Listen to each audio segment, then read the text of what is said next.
नमस्कार दोस्तों, स्वागत है आपका हमारे YouTube चैनल टेक गुरु BHS में। दोस्तों, आज हम सीखने वाले हैं MS वर्ड के अंदर मेलिंग टैब के start mail merge, write and insert field, review result और फिनिश ग्रुप को। ये सब हम आज एक साथ इसलिए सीख रहे हैं क्योंकि ये सारे के सारे ऑप्शन एक साथ एक दूसरे से कनेक्टेड हैं। अगर हम इन्हें एक-एक कर कर सीखेंगे तो इनका उपयोग ढंग से और अच्छे से सही तरीके से नहीं सीख पाएंगे। तो आइए दोस्तों, शुरू करते हैं। सबसे पहला ऑप्शन है स्टार्ट मेल मर्ज का। स्टार्ट मेल मर्ज के अंतर्गत आप जैसे ही क्लिक करेंगे कई सारे ऑप्शंस आपको यहाँ दिखेंगे। Letter, email message, envelope, labels, directory, normal word document, बहुत सारे इसमें आपको ऑप्शन मिलेंगे, जिसमें से एनवेलप एंड लेबल्स आप पहले भी देख चुके हैं दोस्तों, लेकिन ये इंडिविजुअल सिंगल सिंगल के लिए। लेकिन अगर आप मल्टीपल बनाना चाहते हैं, अलग अलग लोगों के नाम से अलग अलग बनाना चाहते हैं, तो उसके लिए आपको इस ऑप्शन का उपयोग करना होगा दोस्तों। जैसे कि यहाँ पर कई सारे ऑप्शन दिए हैं कि अगर आप लेटर बनाना चाहते हैं, आप ईमेल मैसेज बनाना चाहते हैं, आप एनवेलप, आप लेबल, आप डायरेक्ट कुछ भी बनाना चाहते हैं और अलग अलग व्यक्ति के नाम से अलग अलग बनाना चाहते हैं, तो आप बना सकते हैं। जैसे कि मान लीजिए कोई एक व्यक्ति है राम, जो कि इंदौर का रहवासी है, कोई एक व्यक्ति है राहुल, जो कि भोपाल का रहवासी है, कोई एक और व्यक्ति है जो कहीं और का रहवासी है। आपको तीनों अलग-अलग व्यक्तियों को लेटर भेजना है, लेकिन आप तीनों के नाम से अलग-अलग नहीं बनाना चाहते हैं। तो उसके लिए आपको क्या करना होगा दोस्तों कि इन ऑप्शन का यूज़ करके आप एक ही लेटर को 3 अलग-अलग व्यक्तियों के नाम से प्रिंट कर सकते हैं, बना सकते हैं और उन्हें भेज सकते हैं। तो आइए देखते हैं कैसे होता है। तो चलिए हम यहाँ पर उदाहरण के तौर पर अभी लेटर ही ले लेते हैं कि हम एक लेटर बना रहे हैं। तो हम लेटर पर आ गए हैं, हमने एक लेटर टाइप करके रखा हुआ है मित्रों। इस पर अब हम बात करते हैं। यहाँ पर हमने कोई टेक्स्ट पहले से ऑलरेडी बना के रखा है। अब इसके बाद हम जाते हैं सिलेक्ट रिसिपिएंट पर। सिलेक्ट रिसिपिएंट का यहाँ मतलब है कि यदि आप जिन लोगों को भेजना चाहते हैं अपना लेटर, उनकी आपको एक लिस्ट तैयार करनी होगी। लिस्ट उनकी तैयार करने के लिए आपको टाइप अ न्यू लिस्ट में जाना होगा। यदि आपकी पहले से बनी हुई कोई लिस्ट है, तो आप यूज एन एग्जिस्टिंग लिस्ट पर क्लिक करके उसे यूज में ले सकते हैं, या फिर चूज फ्रॉम आउटलुक कंटेंट से भी आप उसको कर सकते हैं। तो अभी हमें एक नई लिस्ट बनाना है, तो हम यहाँ पर एक नई लिस्ट बनाते हैं। दोस्तों, ये वीडियो थोड़ा लंबा हो सकता है क्योंकि आज हम बहुत सारे ऑप्शन क्लियर करने वाले हैं। तो वीडियो को पूरा देखिएगा क्योंकि ये सारे ऑप्शन एक दूसरे से कनेक्टेड हैं, इसलिए यहाँ पर हमें पूरा देखने की आवश्यकता होगी। तो दोस्तों, अब हमारे सामने एक न्यू एड्रेस लिस्ट आ गई है। इसमें कई सारे ऑप्शन आपको यहाँ दिख रहे हैं, लिखे हुए देख रहे हैं आप। यहाँ पर आपको कई सारे ऑप्शन दिख रहे हैं, लेकिन इस लिस्ट को आप यहाँ पर अपने अनुसार भी बना सकते हैं। यहाँ पर कई चीज़ें दिख रही हैं, जैसे new entry, find, delete entry, customise columns. तो आप यहाँ पर किसी भी कॉलम को कस्टमाइज कर सकते हैं। जैसे भी आप कस्टमाइज कॉलम पर क्लिक करेंगे, आपके सामने कस्टमाइज लिस्ट का ऑप्शन आ जाएगा। इसमें आपको जो जो चीज़ें इसमें से हटानी है, उन्हें आप यहाँ से डिलीट कर सकते हैं। जैसे मैं यहाँ से ईमेल एड्रेस, वर्क फ़ोन, ये सब हटा देता हूँ। और भी कई सारी चीज़ें हैं जो मुझे हटानी है, तो हम यहाँ से हटा देते हैं। कंट्री रीजन हमने हटा दिया, होम फ़ोन हमने हटा दिया, ज़िप फ़ोन हटा देते हैं, ज़िप कोड हटा देते हैं, और भी कई सारी ऐसी चीज़ें जो कि हमें हटाना है, तो हम यहाँ से हटा देते हैं इसको।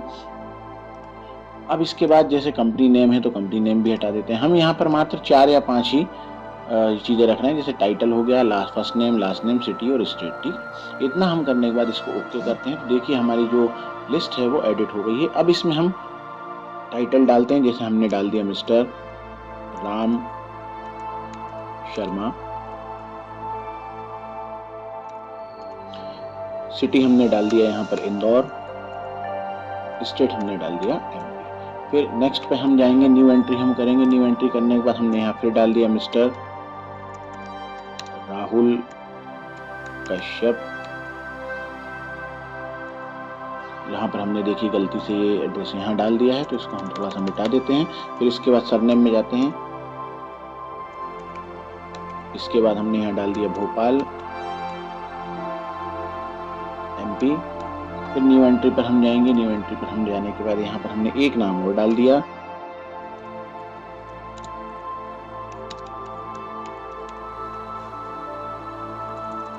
और यहाँ हम इसको चेंज करते हैं।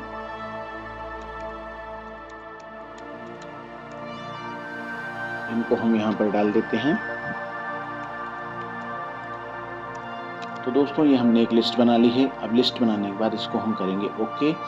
ओके जैसे ही हम इसको करते हैं तो देखिए ये लिस्ट हमारी अब हमसे सेव मांग रही है। तो हमने इसको यहाँ पर एक नाम देकर सेव कर दिया, जैसे कि इसको हम नाम दे देते हैं लिस्ट।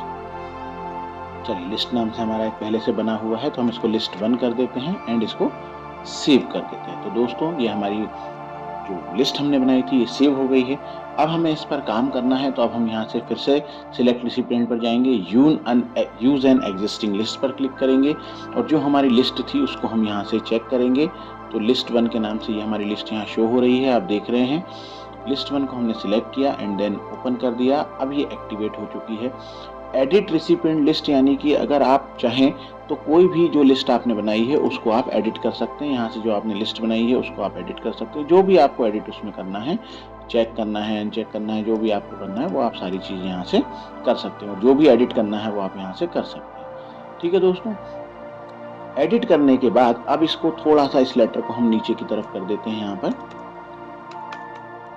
और इसके बाद हम ऊपर आते हैं। यहाँ पर अब देखिए यहाँ पर कई सारे ऑप्शन हैं, जैसे कि यहाँ पर एक दिया हुआ इंसर्ट मर्ज फील्ड, यानी कि जो भी आपने बनाया है उन फील्ड को आपको लेटर से मर्ज कराना होगा। तो अब हम यहाँ जाते हैं इंसर्ट मर्ज फील्ड। देखिए जो टाइटल हमने वहाँ डाले थे वो सारे टाइटल यहाँ आ गए हैं। तो यहाँ पर हमने डाल दिया टाइटल, फिर एक स्पेस देकर हम यहाँ डालते हैं फर्स्ट नेम, फिर स्पेस देकर यहाँ डालते हैं लास्ट नेम, फिर यहाँ से एंटर करके हमने डाल दिया सिटी एंड स्पेस करके हमने डाल दिया स्टेट। तो दोस्तों इस तरह से हमने ये सारी फील्ड्स मर्ज करा दी हैं। अब इसमें हम थोड़ा सा नीचे की ओर आते हैं और ग्रीटिंग लाइंस जो ऑप्शन है इसको उपयुक्त समझते हैं। ग्रीटिंग लाइंस में यहाँ पर हमने डाल दिया, जैसे हम यहाँ से डियर टू जो भी हमें लेना है, जैसे हमने डियर ले लिया। यहाँ पर कई सारे और भी नाम आ रहे हैं, कुछ भी आ रहे हैं, जैसे हम यहाँ पर कुछ भी ले लेते हैं, एक नाम हमने यहाँ पर ले लिया। अब इसके बाद यहाँ पर ग्रीटिंग लाइंस जो हैं वो हम यहाँ पर जो भी हमें चूज़ करना है वो हम ले सकते हैं, और करने के बाद इस तरह से प्रीव्यू इसका दिखा रहा है एंड ओके कर देते हैं। तो देखिए ग्रीटिंग लाइंस भी यहाँ पर आ गई है। इसी तरह से अगर आपको एड्रेस बुक बनानी है तो आप एड्रेस बुक भी बना सकते हैं। दोस्तों अब जैसे ही कि हमने ये सारी चीज़ें यहाँ पर कर दी हैं, अब अगर हमें इसका प्रीव्यू देखना है तो हम इस पर क्लिक करेंगे। तो देखिए प्रीव्यू रिजल्ट पर जैसे हम करेंगे तो कुछ इस तरह से ये आ जाएगा दोस्तों, है ना। ये कुछ लेटर हमारा इस तरह से बनेगा। अभी हम इसको अनचेक करते हैं, वापस आ जाते हैं। इसके बाद अगर हमें सेकंड वाला देखना है कि अभी हमने जैसे प्रीव्यू करा है तो राम शर्मा के नाम से, नेक्स्ट अगर हम देखेंगे राहुल कश्यप, तीसरा हम देखेंगे राज चौधरी, इस तरह से हम यहाँ पर देख सकते हैं। तो दोस्तों ये तो हमने कर दिया और प्रीव्यू देख लिया। अब इसके बाद जब हमें ये लेटर प्रिंट करने हैं तो उसके लिए हम करेंगे फिनिश एंड मर्ज पर। तो इसके बाद दोस्तों जैसे ही अब आप फिनिश एंड मर्ज पर जाएंगे, फिनिश एंड मर्ज पर जाने के बाद एडिट इंडिविजुअल डॉक्यूमेंट पर आप क्लिक करेंगे। एडिट इंडिविजुअल का मतलब है कि आप अलग अलग व्यक्ति के नाम से अलग अलग लेटर यहाँ पर बना सकते हैं। एडिट इंडिविजुअल पर ऑल ऑप्शन पर जैसे ही आप क्लिक करेंगे और ओके कर देंगे तो आपके जो लेटर हैं वो देखिए इस तरह से आपके सामने बनकर आ गए हैं। हमने 3 लेटर बनाए हैं, 3 के 3 यहाँ पर आ गए। मैं इनको थोड़ा छोटा करके आपको दिखा देता हूँ। ये देखिए तीनों के तीनों लेटर हमारे यहाँ पर आ गए हैं। ये तीनों लेटर राम शर्मा के नाम से, राहुल कश्यप के नाम से और राज चौधरी के नाम के जो लेटर हमने बनाए हैं वो तीनों हमारे सामने यहाँ पर दिख रहे हैं। तो दोस्तों इसी तरह से अगले ऑप्शन की बात कर लेते हैं। अगला ऑप्शन जो है आपका वो इसमें आ जाता है आप प्रिंट डॉक्यूमेंट। प्रिंट डॉक्यूमेंट पर जब आप क्लिक करेंगे तो भी आपके सामने वही ऑप्शन आएगा।